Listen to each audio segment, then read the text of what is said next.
Prologue. I cannot tell my story without going a long way back. If it were possible, I would go back much further still to the very earliest years of my childhood, and beyond them to my family origins.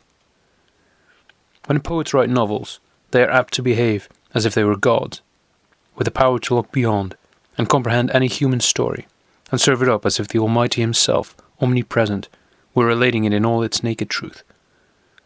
That I am no more able to do than the poets, but my story is more important to me than any poet's story to him, for it is my own, and it is the story of a human being, not an invented, idealized person, but a real, live, unique being.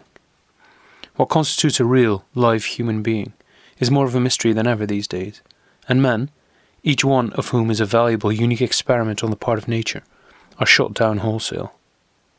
If, however, we were not something more than unique human beings, and each man jack of us could really be dismissed from this world with a bullet, there would be no more point in relating stories at all.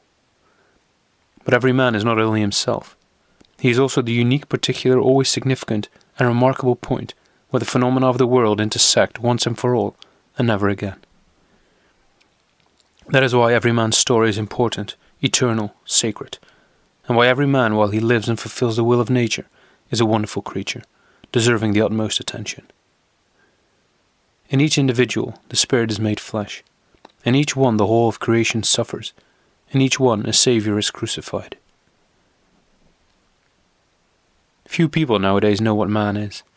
Many feel it intuitively, and die more easily for that reason, just as I shall die more easily when I have completed this story. I cannot call myself a scholar. I have always been and still am a seeker, but I no longer do my seeking among the stars or in books. I am beginning to hear the lessons which whisper in my blood. Mine is not a pleasant story. It does not possess the gentle harmony of invented tales. Like the lives of all men who have given up trying to deceive themselves, it is a mixture of nonsense and chaos, madness and dreams. The life of every man is a way to himself, an attempt at a way, the suggestion of a path. No man has ever been utterly himself, yet every man strives to be so, the dull, the intelligent, each one as best he can. Each man, to the end of his days, carries round with him vestiges of his birth, the slime and eggshells of the primeval world. There are many who never become human. They remain frogs, lizards, ants. Many men are human beings above and fish below. Yet each one represents an attempt on the part of nature to create a human being. We enjoy a common origin in our mothers.